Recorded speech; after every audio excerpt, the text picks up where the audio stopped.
Good evening and welcome to the International Affairs Forum at Northwestern Michigan College. Thank you for joining us. We're going to give folks time to take your seats, and we're going to get started. The folks online have already joined us, and the online audience waits for no one. So please take your seats. Thank you. It's great to see a wonderful, robust crowd here. We're very grateful to have you with us here in person at Milliken Auditorium and online.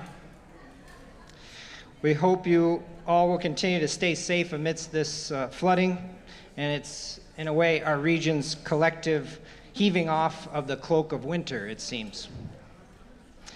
Let's take a moment to welcome our satellite partners gathered tonight in Leland at the Old Art Building and at the Zonta Club of Rogers City at the Presque Isle District Library. You can give those folks a wave right over there. There's the camera. Yeah. Yeah. It's hard to clap and wave at the same time, isn't it? Just realized that. Yeah. So we are very honored to be here for an important conversation tonight about our relationships with and our responsibilities to the land and the waters we inhabit together. With us tonight is Frank Bibeau, tribal attorney and director of the Tribal Rights of Nature program with the Center for Democratic and Environmental Rights, who has worked on defending the rights of Manoman wild rice.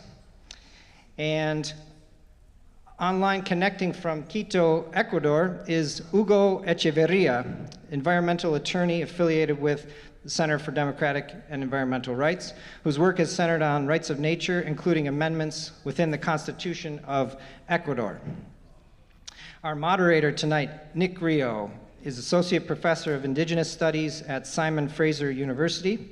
He's an enrolled member of the Sault Ste. Marie tribe of Chippewa Indians, whose research focuses on indigenous knowledge practices, indigenous land and sea tenure, and indigenous language revitalization. And we can welcome our guests now.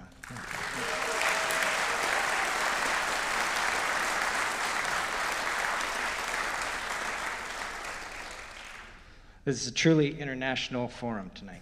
Yeah. And we're graced by so many folks from our region's conservation and environmental stewardship communities as well. I'm very proud to have you all here with us. We're extending this conversation tomorrow morning with our conservation community, engaging in further dialogue with our distinguished guests to bring value to the practitioners who protect and defend our region's great natural wonders, all those features that enrich the landscape of our lives together in northern Michigan. We have so many folks to thank for supporting this programming, and for the sake of time, I'll have you hold your applause briefly until the end. Sincere thanks to our grant funders, the Grand Traverse Band of Ottawa and Chippewa Indians. This is the second time IAF has been awarded funds to engage in programming with distinct relevancy to all of us in northern Michigan. It's very important support and a relationship we value deeply. Thank you as well to event underwriters at the Grand Traverse Regional Community Foundation. And thank you to our IAF Gold sponsors this season, Central Michigan University, Grand Traverse Pie Company, and Thompson Retractor.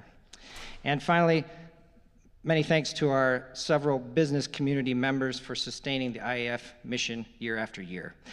And to all of you supporting members whose annual gifts sustain our mission at IAF. Thank you.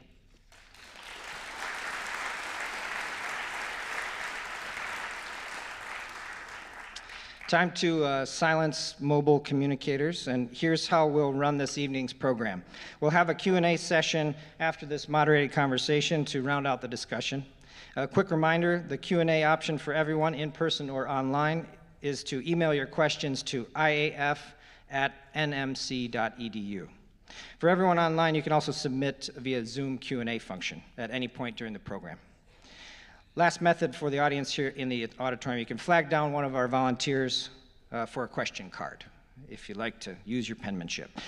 Our guests are assembled here, including Hugo Echeverría standing by in Quito, and we'll toss it over directly to them, but first we have the great honor of welcoming to the stage Tom Peters, tribal elder of the Grand Traverse Band, to provide a welcome for these proceedings, and we're very grateful to have him with us. Tom Peters Binesiwegiizhig is a respected elder and member of the Grand Traverse Band. He is a prominent cultural leader, educator, and advocate for Indigenous rights, recognized for his work on environmental protection, tribal traditions, and efforts to grant legal standing to nature. He helped draft a Rights of Nature resolution specifically focused on Monoman, making the Grand Traverse Band a leader in Michigan for environmental rights. Please welcome to the International Affairs Forum, Tom Peters.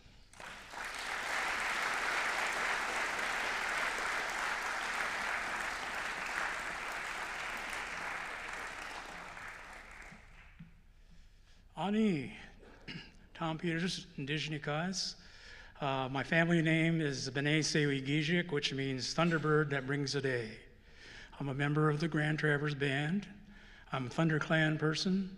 My home, original home where my spirit first sounded was in Gichiwikwidong, or no, it wasn't, it was Shingwaksibing, which is Pine River in Charlevoix, Michigan. My ancestors come from High Island, which is just west of Beaver Island. And today, I was in the wrong place at the wrong time, and the chairman said, you need to go over there and do a job for me because I got work to do at home. There's some issues with a family, one of the families at home.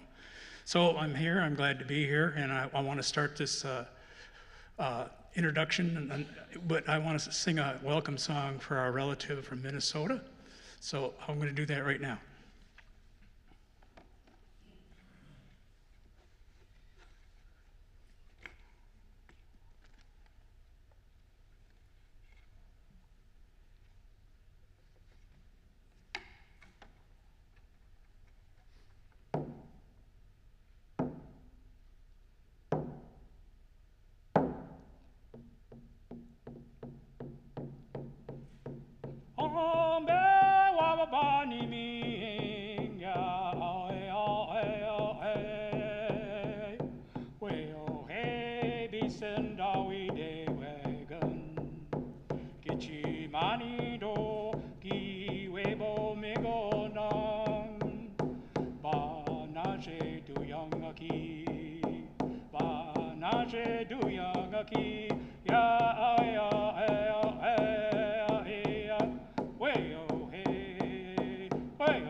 That's a welcome song for our relative from Minnesota. My tribe is Ottawa and Ojibwe, and that's what the tribe here is named, Ottawa Ojibwe Grand Traverse Band. And it's our people have been here for about 1,000 years in this area, and so it's important, you know, that we welcome our guests. Today I was talking to people at a ceremony that we had at the school that we were going to be acquiring as a tribe.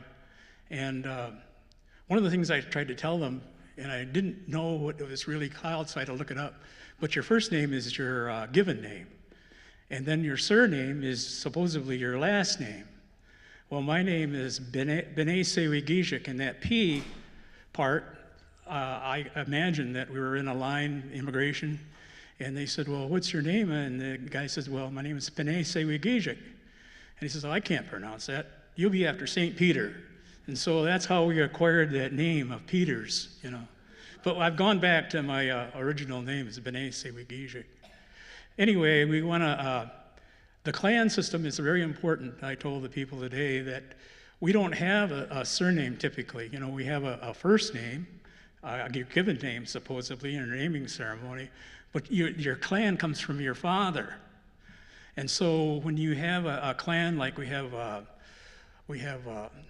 the bird clan, we have fish clan, we have all different types of, we have crane clan, and then we have all kinds of different clans that we have, and they have sub-clans too. So that's the clan that you belong to. So if I was to go and where Frank lives, up in White Earth, travel up there, and I find somebody that's a Thunder clan, then they're obligated to treat me as part of their family. And people often wondered, you know, how Anishinaabe people, how we stuck together. And that's one of the things that what allowed us to do, is that we had relatives no matter where we went. And so we have our relative here today to discuss a very important topic that I fully support, that whole process. And that process deals with people that live up here. They understand how pure the water is up here, how beautiful it is. But we're suffering a lot in the last few years, you know, with the big boats that come from Europe and stuff, and they drop their ballast in the middle of Lake Michigan, and a lot of strange species, flying fish are coming in. And, you know, when we wrote this, we were involved in two treaties. One was the Treaty of Washington in 1836, and the other one was the Treaty of Detroit in 1855. And those two treaties, you know, there are different treaties, and we were requested, you know, when we were making those treaties, is that we had the proper cleanness of water to produce the wild rice that we have in this area that's coming back. And that the fishery was very important to us because we had this giant lake out there. And my people back in 1880, they lived out on High Island, out just west of Beaver Island. And in 1880, they had the Sioux Canal, and so they were having a lot of people from Europe coming in and going on the lake boats and stuff, and they'd come over to there, and they told us that this was the greatest fishery in the world. And so what they did is they got these big barrels, and they start loading all these barrels with fish and salting it down and sending it across the world. It was fished out very quickly after that. So a lot of our people had to move off the island and move into Charlevoix or those places and stuff like that to be able to find work.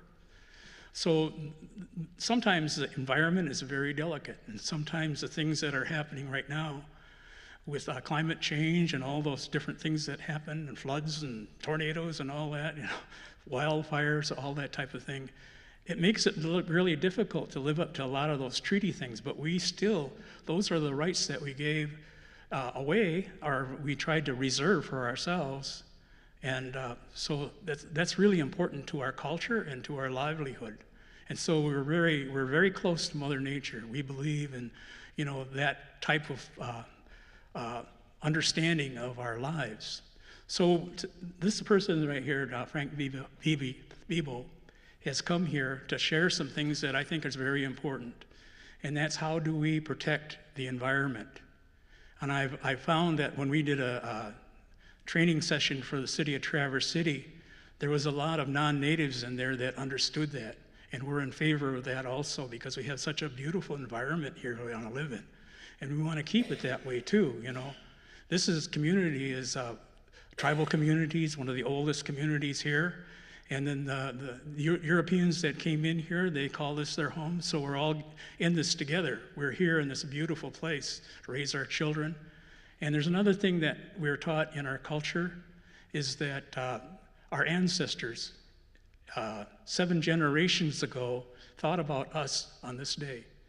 And when they made treaties and they made decisions, they were thinking about us, the next 7 generations. And the people today also have that idea that we have to think of the next 7 generations, 7 generations. You know, your great-great-great-grandson or granddaughter. I've got 15 grandchildren. And so that's a lot of thinking to do because, you know, you gotta keep it pure. You gotta do what you can to preserve Mother Nature. Native people have a real close relationship with the environment. And that's what one of our cultural themes. Anyway, I'm introducing these 2 gentlemen here, Nick and Frank, to give you their talk and understanding. And it's important for all the tribes in Michigan, because we all deal with the same thing, all the tribes in Minnesota also. And Frank is originally from Leech Lake, and now he lives in under secret in White Earth in that reservation over there, and they can't get rid of him, I guess. Anyway, he's a really good person. We've listened to him quite a bit, and he has a good way of speaking and describing the projects and making an understanding. A lot of people don't understand what it really means, and tonight you'll find out that. And then also Nick Rio was a good friend of mine from a long time ago. I hadn't seen him in a while, but I'm glad that he's here. Oh, thank you very much.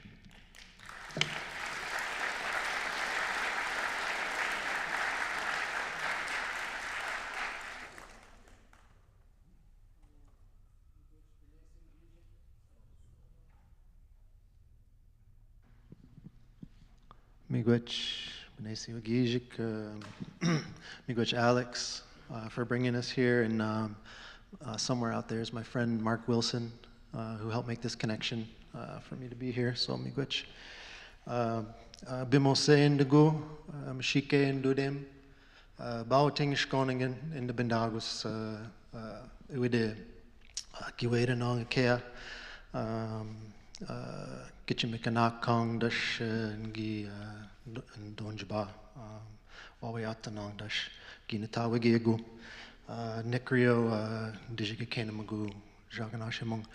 So I'm Nick Rio. I'm a Turtle Clan Sioux tribe member from just up north of here. And my family's from Mackinac Island, and I grew up in Detroit. That's what I said. That's why I got the hat on here. Yeah, so just want to start out by giving our speakers a chance to introduce themselves in whatever way they're most comfortable, and then we'll get into some question and discussion. So maybe Hugo, if we could start with you, if you don't mind, could you just introduce yourself for the crowd here, whatever way you're comfortable. Thank you very much, Nick, Frank, Alex, Tom, and everybody in the audience. My name is Hugo. I am connecting from Quito, Ecuador, the first country so far recognizing rights to nature in their constitution. I am happy for this invitation.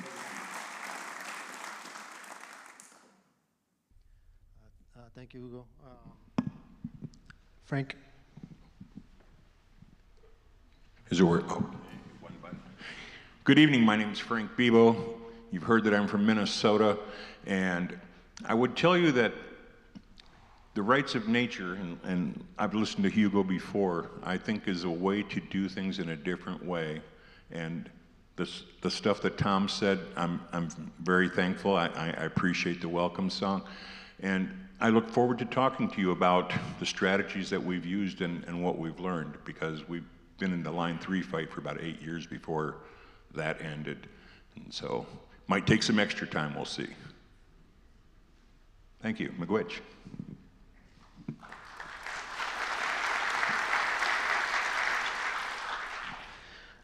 So I'd like to start by hearing from Hugo, and that's because he's been very centrally involved in work in Ecuador, and Ecuador has been at the forefront of the global movement for fighting for the rights of nature.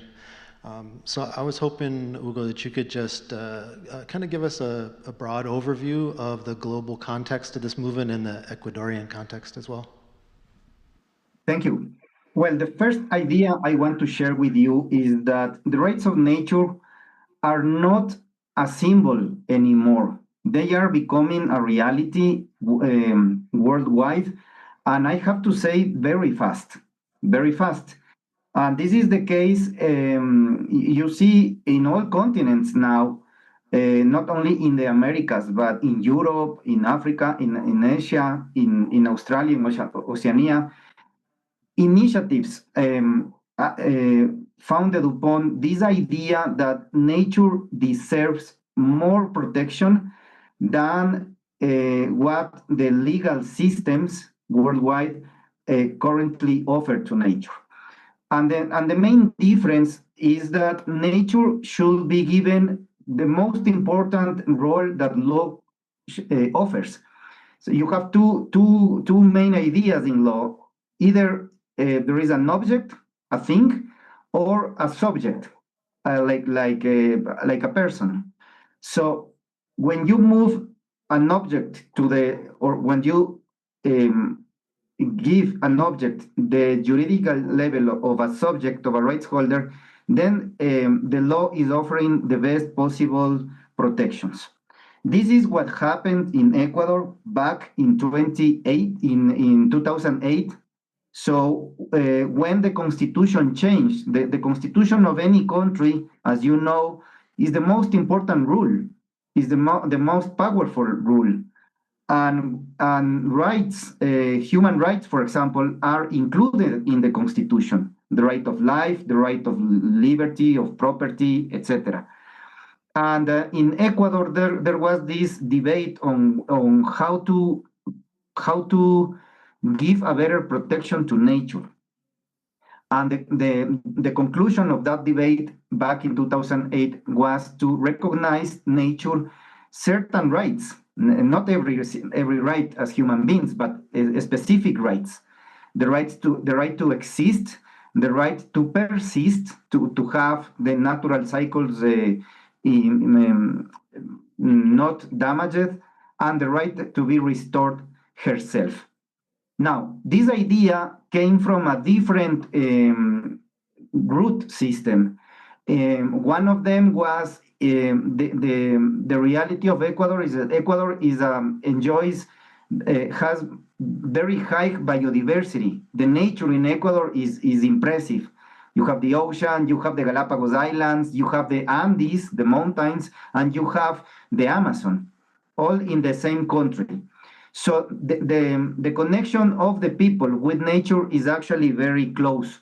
So I like to take this idea from Tom, who said that there is a close relationship with nature. That is the case in Ecuador in general, with the general population. So the geography was important to make this paradigm shift from object to subject. The second point, and very important in the context of this conversation, is that Ecuador, much like Canada, for example, has what we call a pluralistic perspective of legal system. So we try since the 90s, since this is not new, this is back from the 90s, we try to combine, to complement the European legal system, in the case of Ecuador, comes from Spain, with the indigenous legal system. Okay, so instead of excluding those systems, we try to complement. It is not easy, of course, but we do the effort. It's much like in Canada. I say this because I lived and worked I lived and studied in Canada, and you see there an effort for coexistence of the English legal system and the French legal system. So it is the same in Ecuador. And the idea, one of the ideas behind the rights of nature is actually founded upon indigenous beliefs. And there are other factors I would like to mention. A third one, not to become too long of this introduction. The majority of the population in Ecuador is young, is very young actually, is younger than 39. So the new generations and the youth have even a more closer relationship with nature in Ecuador. They are truly concerned about the planetary crisis, and they are very aware of what's happening with nature and climate change, loss on biodiversity, pollution, etc. So all these factors came together back in 2008 to change this idea and to give rights um, to nature herself. Okay, and 20 years later, nearly 20 years later, this is not only in paper, this is not just written in the Constitution, but it has actually put into practice and gone to court. I am a lawyer, and this is why I like to talk about court cases and constitutional law. And later on, I will like to share with you at least one case. There are dozens of cases. Some of them have gone to the Supreme Court of Ecuador, which in this subject is the one setting the final word and actually putting into practice the rights of nature, which in short means giving a stronger protection to the environment, way stronger than environmental laws could ever give. So I stop there, but with the hope of having more time to go deeper in one or two cases, just to show you how this idea, this wonderful idea, became a reality in Ecuador. Thank you, Hugo. And we'll get back to get into more depth there, absolutely. I'd like to turn it to Frank and just ask if you could orient us a little bit to the Turtle Island context and how this movement has taken shape in the United States, Canada, Turtle Island, and the role of Indigenous collectives in that work, maybe, and the importance of treaty rights. I don't know if you can get into all that. We might, some of that might come up later, but these are things I'd love to hear about. Okay, making sure it's not too loud for everybody here. Where Hugo left off is kind of part of where I started off with Tom Lindsay with the Center for Democratic Environmental Rights. What they want to do is have the rights of nature inserted into the Constitution because that's your primary law above all the other laws. When I met Thomas, he had been suing non-Indian people. He was working for counties, he was working for municipalities. There was some fracking in Pennsylvania that he went and sued on that for rights of nature. You may remember the algae bloom in Lake Erie. He sued on that for rights of nature.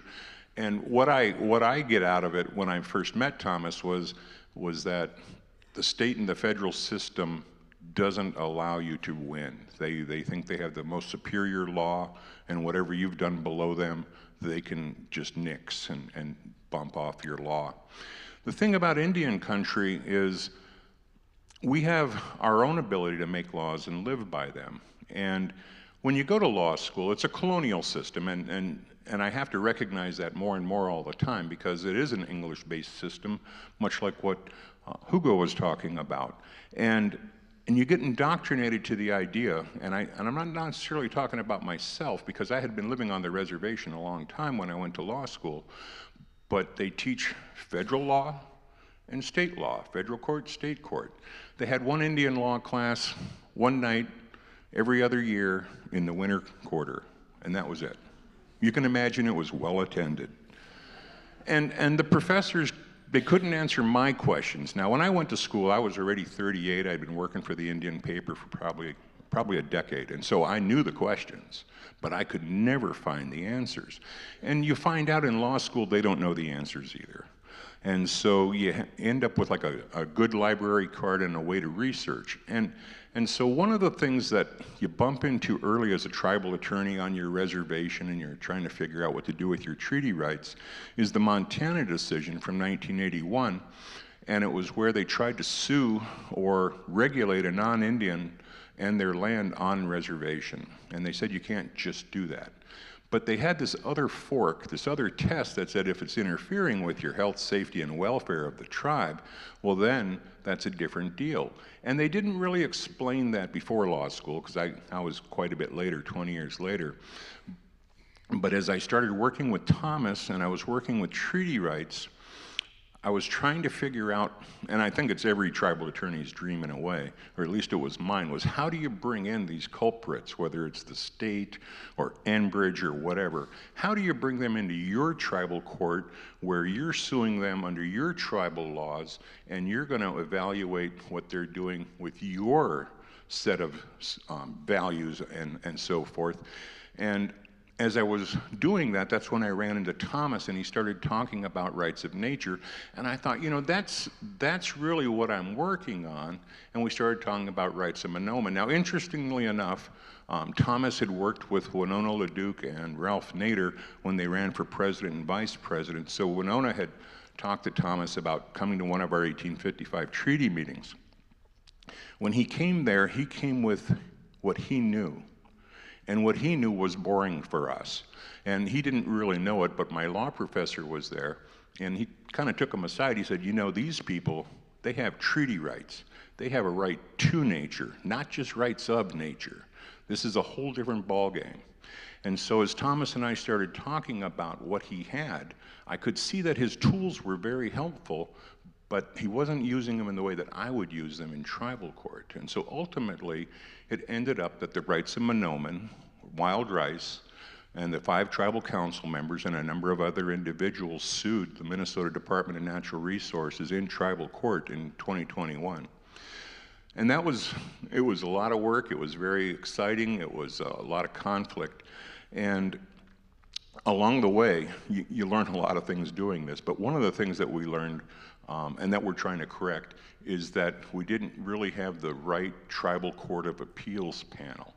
And when you're on a reservation and you're in tribal court and using your appeals panel, most of your cases are child custody, divorce, natural resources cases, somebody catching too many fish, speeding, you know. So the appellate court wasn't ready for really the first rights of nature case where Wild Rice was suing a state government.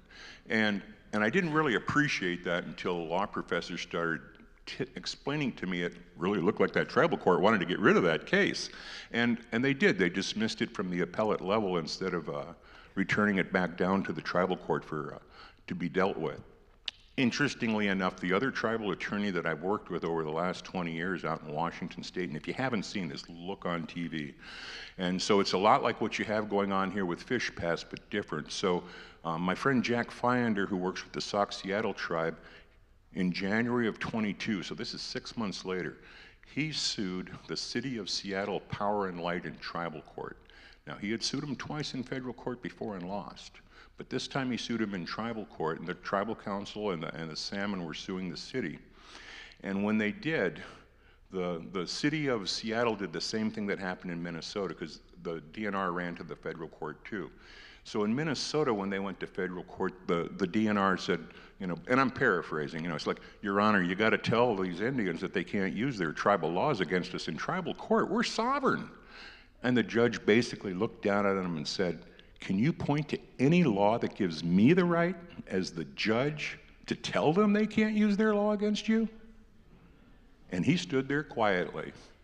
And that's when I knew it was over. And so what happens is there's these legal doctrines that kick in, and one of them is called the tribal exhaustion doctrine. And what it means now, and what it used to kind of be, was a state exhaustion doctrine. If people were suing in state court and one wanted to go to federal court, the federal court would say, you have to exhaust your remedies in state court because you have an active case. Well, that applies to tribes now. So when the city of Seattle went to the court also, they said, you know, tell these Indians they can't use their tribal laws against us in tribal court. And they wrote such a disparaging memorandum of law. I haven't read it, but in the order from the judge, she uses the word frivolous 6 times. And what she basically says is, it doesn't matter how frivolous you think their law is for the rights of salmon. They have a right to determine their own jurisdiction in the first instance. And you're going back up the hill to that tribal court. States do not like tribes having them in court, I guarantee it. And so the Federal Energy Commission, we have a treaty with the federal government, and so they have a role with us. And the Federal Energy Regulatory Commission essentially said to the city, so you built these dams without their consent, and you're stopping the salmon that they agreed to move because the salmon were there. What are we going to do about this problem? And over a matter of time, there is now a $1 billion consent decree to put in 3 fish passageways on the Skagit River. That's just one place. And that was because it started in tribal court. It can make a difference. What it does is it allows you to bring it into a court just like the state or the federal would, but we decide. We decide what's important to talk about. A lot of times our cultural values and stories, they're not of interest to the state or the federal government. And so the way that we look and weigh evidence and value our various relatives is different, and it needs to be clearly understood that what we're doing is protecting our relatives and protecting the water. We're not doing anything else but that. And as people see the differences in our cultures and understand that, I think this mechanism is going to be the new way around, because I know that the federal judges don't have any way to really do anything different than what they're doing, and neither do state judges.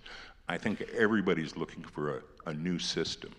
And, you know, protecting the environment, I mean, it's not that dangerous. You know, we're not taking over. We're just looking to make some more clean air and some clean water and, you know, a few of those things.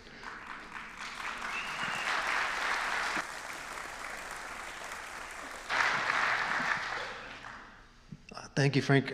What I really appreciate about what you just shared is that in bringing states, maybe corporations, into tribal courts, you're not just kicking and scratching for like little gains, but you're really turning the power structure on its head.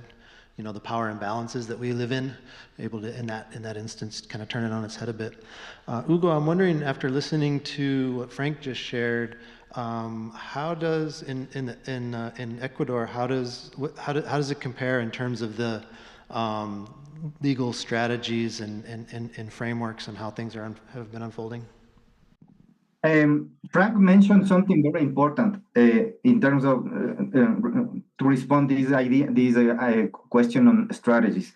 The rights of nature indeed offer a new system. It is different. This is not environmental law, but is better, I would say. It actually wants to achieve the goals set by theoretical environmental law, which is promoting development that is not damaging the environment nor social or cultural values. But unfortunately, in practice, this is very difficult to reach using traditional environmental law. The rights of nature offer an alternative, and it is an effective alternative because it actually addresses nature seriously, like a new actor, like a new stakeholder. This is very important, and I hope I am able to transmit to you the difference. Nature is not an object anymore in the context of the rights of nature. Nature is a rights holder, okay? So when you address this question, that is very difficult for a lawyer, at least, that is trained to see nature as an object, as a natural resource, it is very difficult to transition from this idea to another idea of a right holder.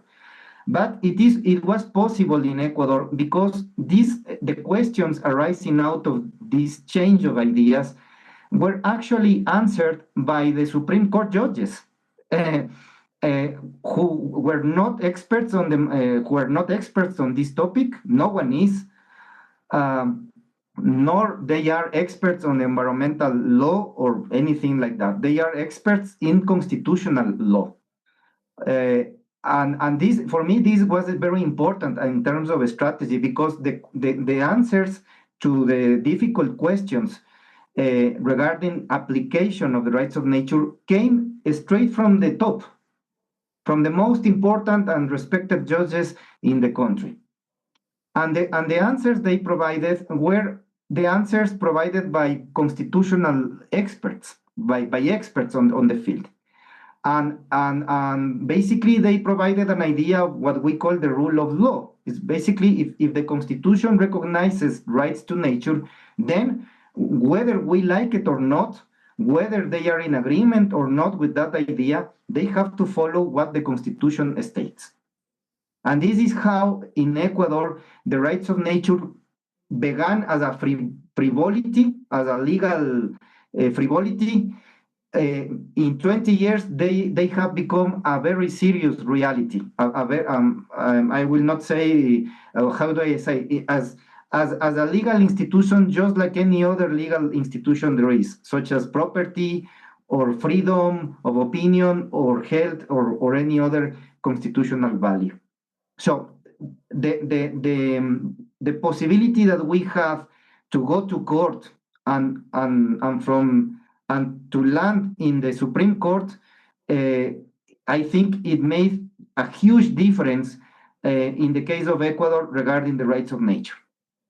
So I will stop there, but I will be happy to keep answering the questions. I still want to share one specific case that is impressive and allows me to show the difference between the rights of nature, which is basically putting turbo to environmental law. It's way better than environmental law. Thank you, Hugo. We're fishing people around here, and so I want us to picture for a second like a net, like a gill net, and it's got buoys and it's got weights at the bottom, right? The buoys are keeping it up and the weights are trying to keep it down. I just am curious to hear from both of your experiences in the different contexts. Like, what have been the forces that have been buoying this movement, things that have been supporting it, uplifting it, and things that have been holding it back? Maybe some of the surprises even too, maybe some of it's obvious, but there could be some really surprising allies or things that are helping to buoy things, or things that caught you off guard as stumbling blocks along the way? One of the things, and it's almost like Indians and Indian law, we're not doing the same things that they're doing in Ecuador. We call it rights of nature because we're calling it something that people will kind of recognize as a different process, but we're not doing the same thing at all. And so you end up with multiple strategies by different groups because of their belief system. One of my favorites that I don't understand completely, and I'm okay with that, is the Tono Odom, and they believe that the saguaro cactus is alive and can move around. And it mostly happens at night. And, you know, what's not to believe, you know, and so the rights of nature and how you view those things is just different, I guess.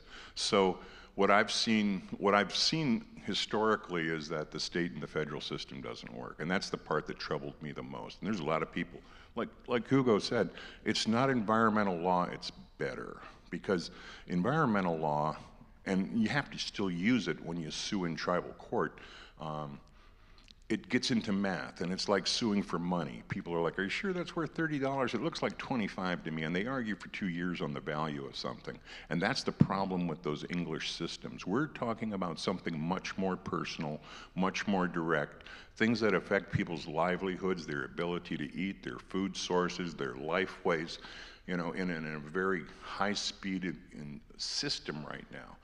And so the system isn't working anywhere else. And one of the things that I've been working on more recently is with another tribe in the state of Virginia that's facing the same problems you're having here with data centers, except they don't have exactly the same kind of water abundance.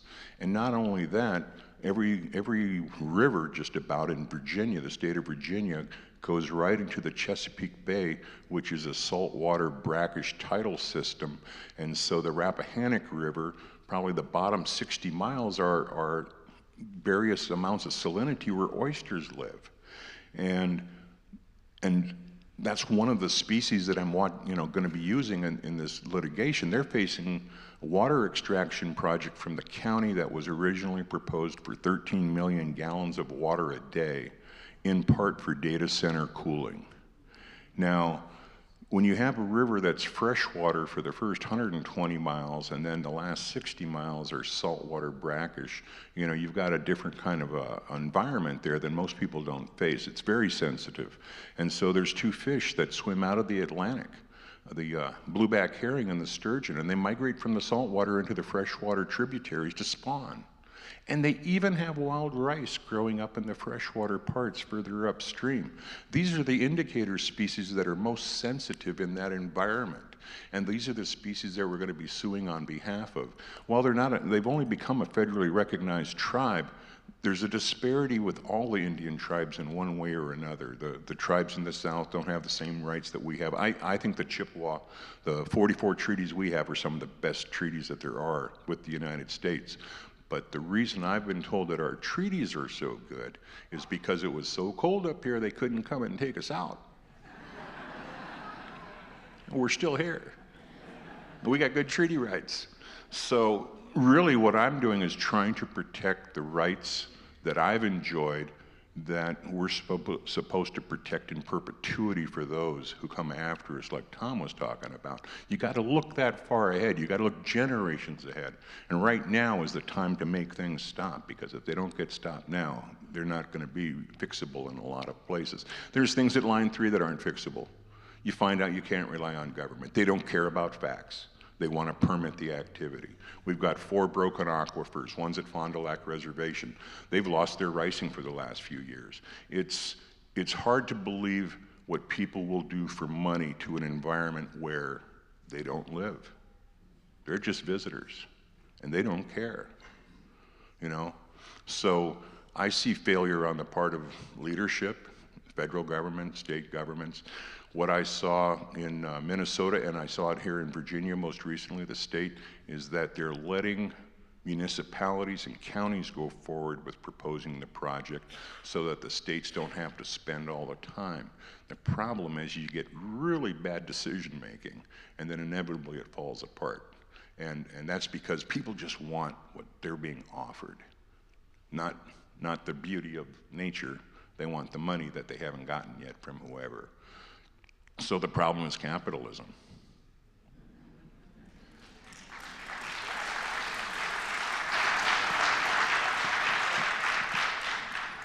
Yeah, I mean, not only will people do incredible things in places where they don't live, like shocking, but even in places where they do live, if they see that they can always leave, you know, if you intend to never leave, if that's always to be home, it changes your perspective quite a bit.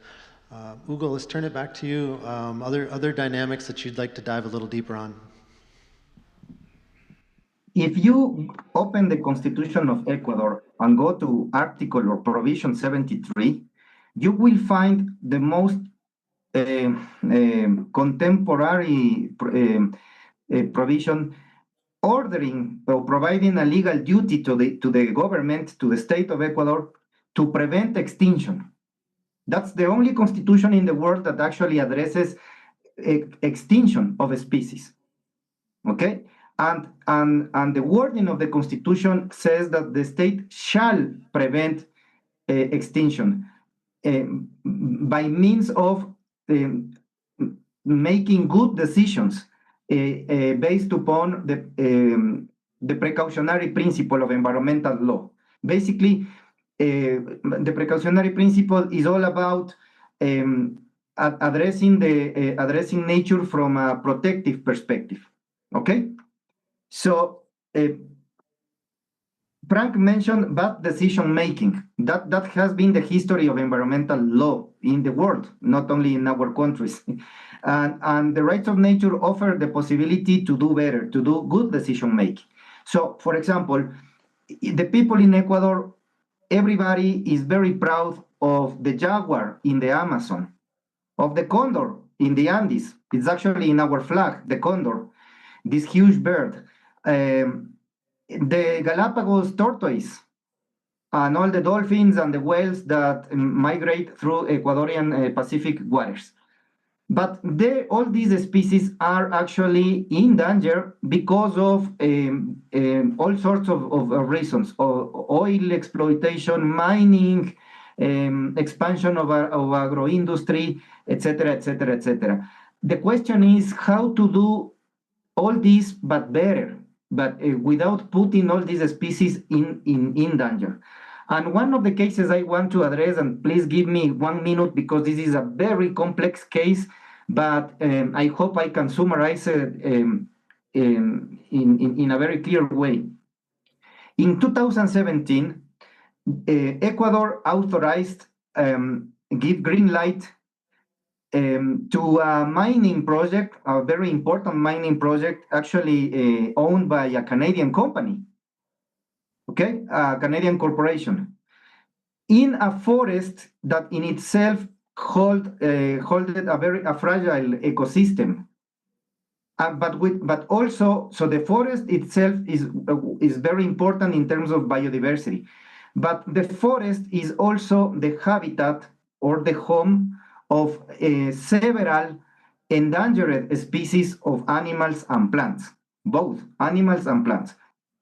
Nevertheless, the authorities of Ecuador, including the National Environmental Authority, which is the equivalent of your federal agency, environmental agency, gave all these authorizations because the corporation met all the environmental law and administrative law requirements. So they comply with all the requirements set by the law, by environmental law. However, those requirements did not address did not deeply address the situation of endangered species or the situation of the forest itself. It was a very nice forest, protected since 1985. So you can imagine it's a beautiful forest, home of many animals and plants that already are in danger of extinction. So there was a case went to court promoted by a local authority with the support of civil society. We call it here in Ecuador with the people, basically. And that case went all the way to the highest court in Ecuador, the equivalent of your Supreme Court, which in Ecuador is the Constitutional Court. And the Constitutional Court decided the case in 2021. So that's nearly 4 years later. It was a very complex case. And the court said that even though this mining project met environmental law requirements, it did not meet constitutional law requirements on rights of nature.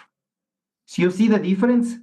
And the court says that it was not possible or not a good idea. It was bad decision making from the state of Ecuador to authorize a project that might have a huge impact in the future if the mining will continue, okay? Because it was not compatible, the activity of mining, with the protection of these species and the forest itself. By the time Ecuador authorized this green light to this project, the project was not in exploiting mining, yes. It was only exploring. It was only scouting whether or not there were minerals there. And scouting has a low impact, environmental impact. But the court said that in order to prevent extinction, you have to think from a logic that is preventive, okay, that avoids the extinction. And that's what we call in law precautionary principle, okay? And and at the end of the day, the court ruled in favor of the forest and the species living in the forest, and put a stop to this mining project. This was the first time in the history of the country that actually nature won one case between this debate of whether or not, because the mining project meant development, meant taxes, meant economy. But the court says that applying the Constitution, Article 73, they have to give priority to nature because it says so in the Constitution. And the reason is because these species were not like any other species, wildlife species. These were species already in danger. And the role of the state is to prevent extinction. Okay, so this is the logic behind the rights of nature. And like this case, which is Los Cedros case, you can find information because this case became worldwide famous. We now have in 2026 dozens, at least a dozen, 12 cases in a similar way, protecting rivers, protecting the ocean, protecting other animals, and protecting forests. So this has not been easy, of course. This is not a history of perfect success, not at all. But the wheel is turning in a very interesting way. And I would like to conclude by highlighting that this is a working process. We have successes, but we also have defeats because not everybody in Ecuador likes the idea of nature holding rights. Not everybody. I will say there is a 60% of people in favor of the rights of nature, but there is a very important 40% of people against the rights of nature.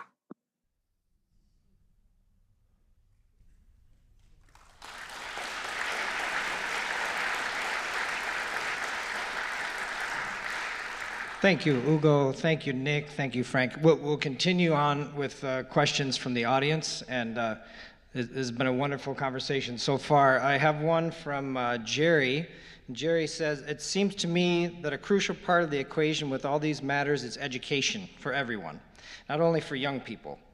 So to win the cooperation of the courts and government, the larger society's educated support is necessary. Are plans for more and more visible education, such as is happening tonight, being planned around the rights of nature and education? Frank?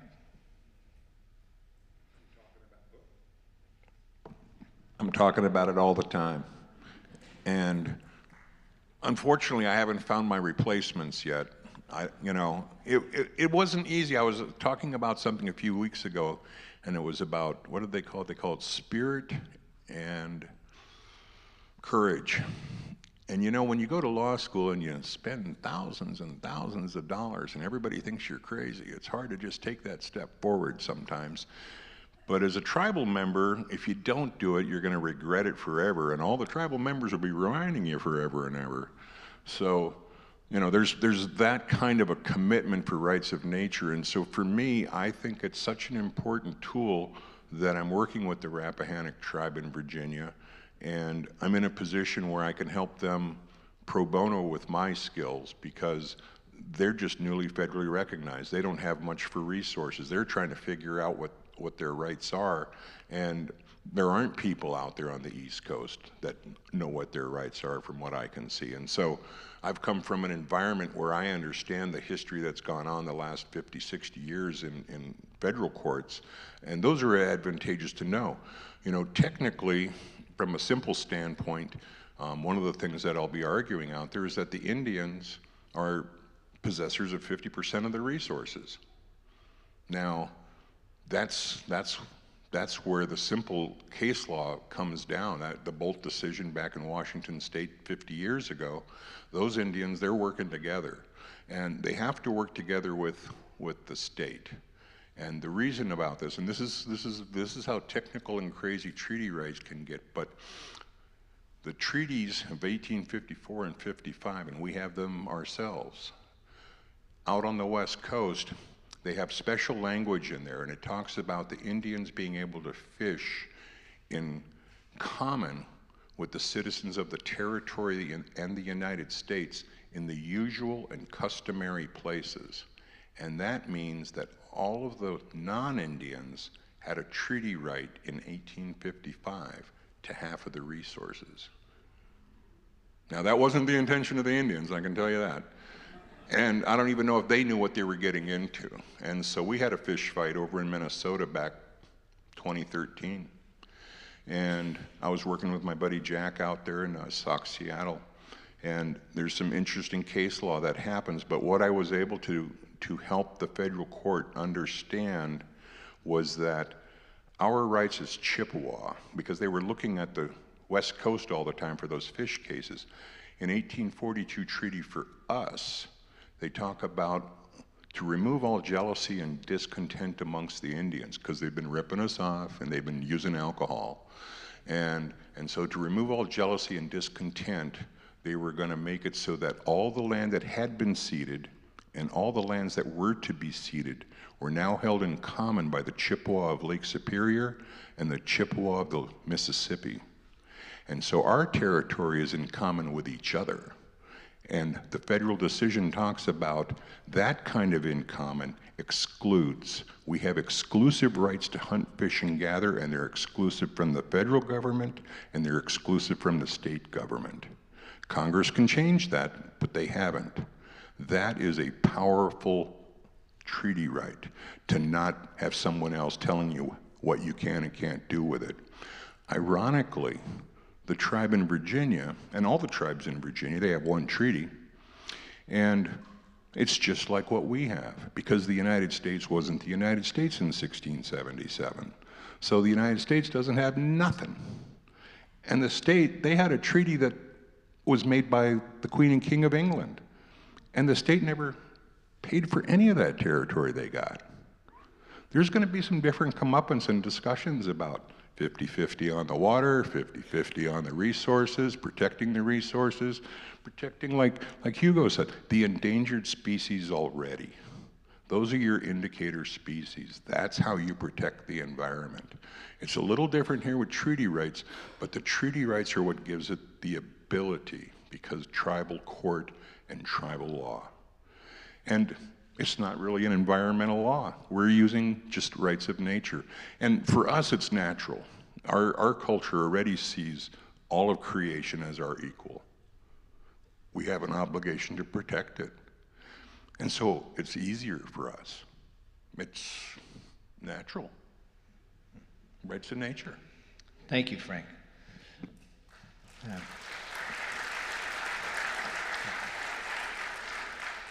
Hugo, I'd actually like to put the same question to you around educational initiatives in Ecuador currently.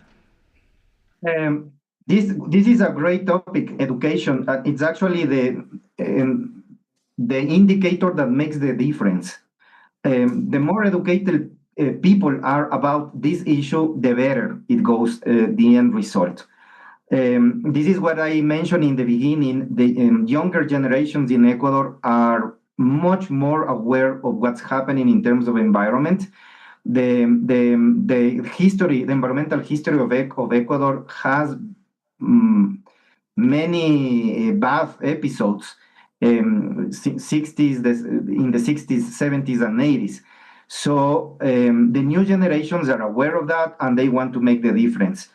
And this is why the Center for Democratic and Environmental Rights puts much effort in what they call outreach activities. Basically, what we do is, and sometimes we are the only ones doing that in the entire country, and analyzing these cases, putting these cases not only in the perspective of lawyers, of the rights of nature cases, but we go to universities, we go to wherever we get invited to explain what is the logic behind the rights of nature in all these cases.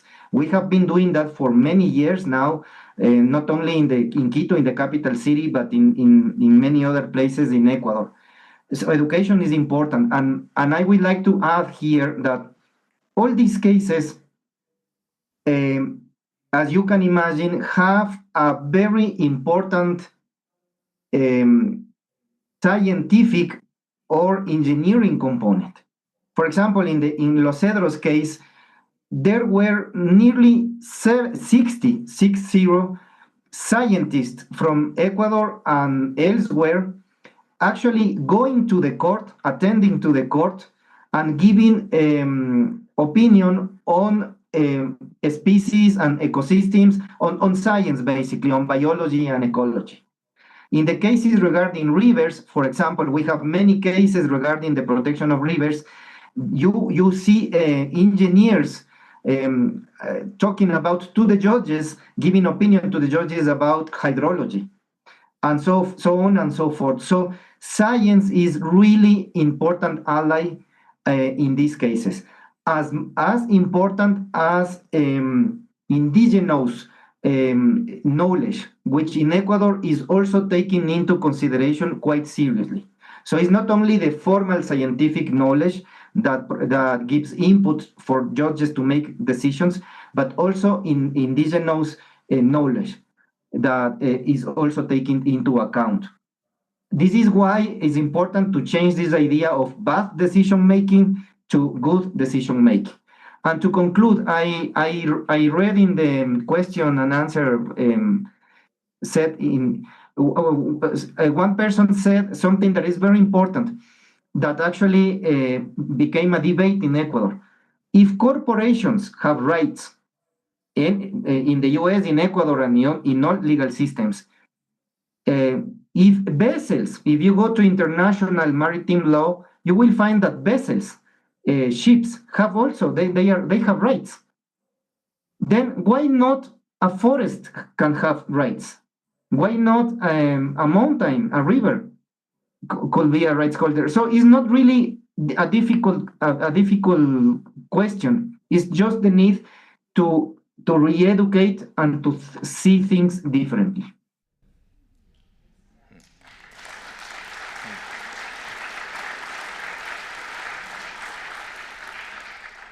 So like Frank said, we're going to have an oyster fight, and we're going to have a mountain fight, and a river fight. Okay, have a question from an attorney in the audience here. What are the sources of funding to enforce the rights of nature? Go to Frank. Back to capitalism. No, don't. I'm just kidding. Really, I don't know that enforcement comes, I think, from the media level. When we sued, when Wild Rice sued, if the appellate court, had worked out and so forth, I think the DNR and the state would have stayed in there because, they're living with 11 tribes in Minnesota, and they've got to learn how to live with us, and they've got to understand that maybe we have power that they don't really know. So, as far as trying to enforce it, I think with the salmon, the FERC were very helpful in the concept of you want your permit renewed. You've got this issue with the Indians. They've got a treaty with us. That was really, again, what I would call soft enforcement. I think the people out there could see what was going on. They knew that the salmon were an issue. And, the state is a different animal than corporations, because corporations, man, they got everybody else's money to spend. The state does too, but they want to get reelected, and those guys aren't worried about their image because they don't have to get elected. So I think the fact that we sued 2 states probably made it more likely to be enforceable, or there would have been another different issue and it would have gone to federal court, and federal court might have enforced it at that point, if that all makes sense. And I don't know if I'm answering the question the way it was intended, whoever that other lawyer was in here. Yeah. No. All right. Thank you, Frank. Okay, well, we'll do one final question and kind of forward-looking as well. So, do you have any recommendations for early career attorneys who want to try to integrate rights of nature into their practice? So the future of the rights of nature in practice. So I'd say Hugo and Frank. So let's start with you, Hugo. I'll be honest, this is, if you want to suffer, then go ahead and join the group. This is not easy. And I don't want to be pessimistic or nothing like that, but this is truly a challenge every day. And if you think that you are up to it, then go ahead, because it also, with the challenges, come joy in the way that when you win, when you see the rights of nature being effective and actually achieving something real and practical, then, the joy you get is simply unexplainable. So this is a very nice. I love what I do. I don't see myself doing anything else. So that's. But you have to get ready to fight basically, and every single day, and so if you are up to it, then go ahead. Yeah.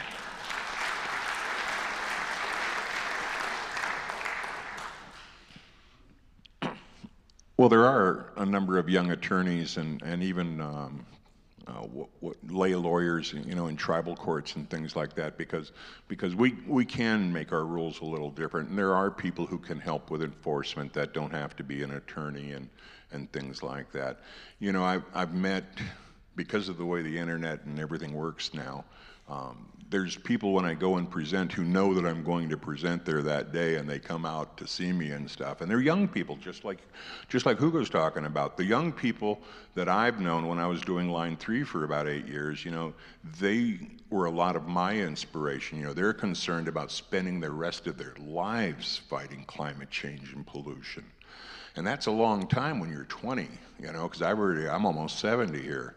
So that's 50 years of struggle that they're already thinking about. And so those are the people that are the next generation. The project that I'm doing with the Rappahannock, they don't have money. They're newly recognized. And so I've put together a proposal. We're trying to help raise some money to set up a tribal court, to set up a tribal appellate court. And then also, once that's set up, really what we're going to be looking at doing is getting declaratory relief for our fishing rights being 50-50 on resources, the water being 50-50 on resources, needing our consent, and then going for a temporary restraining order so that they can't, you know, extract any water. And ultimately, it's going to be a permanent injunction against them. And so those things, they take time. Unfortunately, they cost money.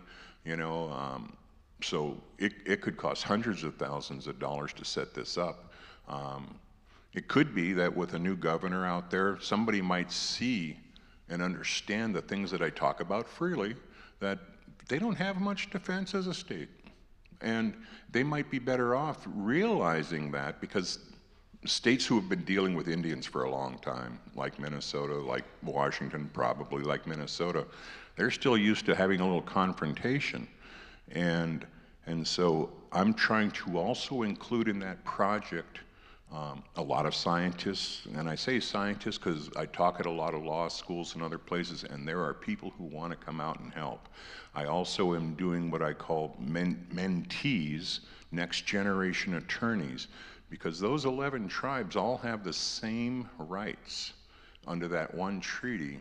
And they should be able to intervene in tribal court, whether they're state recognized or federally recognized, because it's up to the tribal court, not the state court or the federal court, to say what some Indians' rights are. The Indians can figure it out for themselves.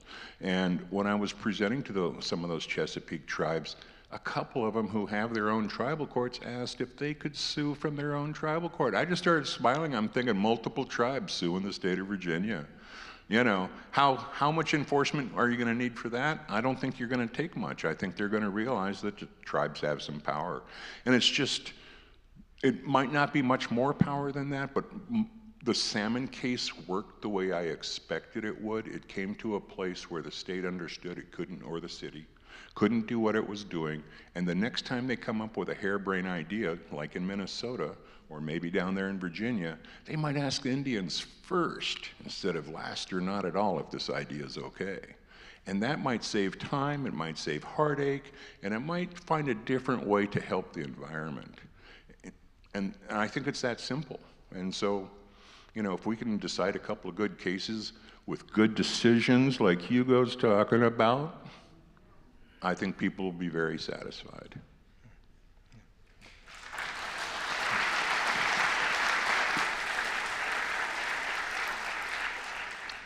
Well, Hugo, Frank, and Nick, I want to thank you all for phenomenally interesting, thought-provoking, perspective-shifting conversation for all of us. We're very grateful.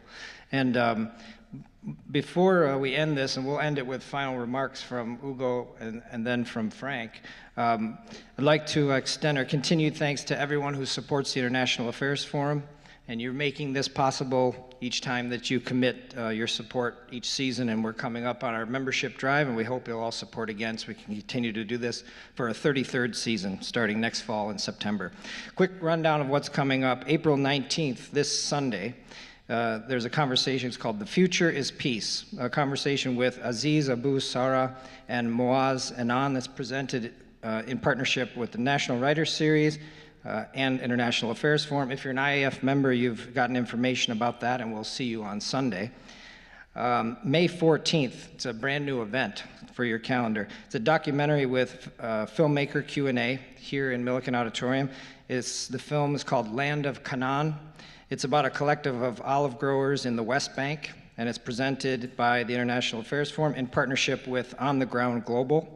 And we'll have the film's executive producer and protagonist, Dr. Nasser Abu Farha, and the director, Maggie Lemire. So that's May 14th.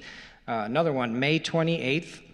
This event will be the Giles Press Freedom Lecture, and we'll welcome Deborah Amos, former NPR international correspondent and Middle East contributor, and a journalism professor at Princeton. That's May 28th. So if you're a member, you know these dates. If not, we encourage you to support our mission and/or subscribe to our newsletter.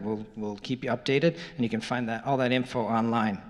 Now, I want to thank you all for your dedication and support, and thank you for being here for this important discussion tonight. We'll finish with final words from our distinguished guests, and we'll start with Hugo. The rights of nature have come to stay. And this is simply because we are living in a century, the 21st century, that requires a better relationship between humans and nature. And the existing legal system is not good anymore, is not up to it anymore. So whether you call it rights of nature, whether you call it ecological law, whether you call it like in Europe, the Nordic countries promote this idea of ecocide, what it shows is that we need to figure out how to do better in terms of relating ourselves with our surrounding. So the rights of nature, or any other name you want to give it to this idea, are here to stay. Thank you.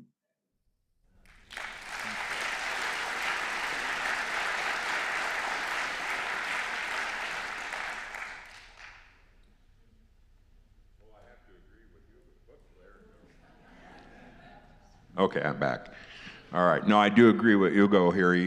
He's right. Rights of nature is here to stay, and that's what I'm working on. It's amazing to me that this concept could have been laying around as long as it has, and really hasn't been picked up in Indian country. I'll tell you, as far as I'm concerned, I'm probably a C student in law school, lucky to get out. But I did pass the bar the first time, so I took it serious and all. But, I've been invited to all the kinds of law schools there are. Zoom in, fly in, just like here and now. And it's amazing that something as simple as this can be figured out by an Indian on the reservation in northern Minnesota who happens to be an attorney. And that none of the other attorneys who have been out there making bazillions of dollars off of us have even come to this. And so in some ways I'm very grateful that I've been chosen to come to it because it does allow me to go about and do it. But it all comes down to capitalism. People like attorneys don't do nothing without getting paid. And if you don't do nothing without getting paid, nothing gets done. You got to step in and help out, and you got to know what you're getting into. And so, for me, I'm looking at this being my last, real fight, and I'm hoping that I do get a number of people schooled up to go out and start working with tribes, because I can tell you, there's a whole bunch of tribes that are in this boat, mostly on the East Coast that didn't have treaties when the United States came to be, and don't have the same kind of rights spelled out. They're surviving on Aboriginal rights. They don't have all the good stuff that we have for our treaty rights. And You know, those people have held on. You know, the Rappahannock tribe, you know, we're talking 1,000 years of occupation by us. And we're just now letting them being recognized as a federal Indian tribe. I'm pretty embarrassed. But, you know, so the world isn't fair. You know, education works really well. But sometimes I think you have to be forceful. You have to be willing to be in conflict, and you have to fight. And that's where I'm at, so.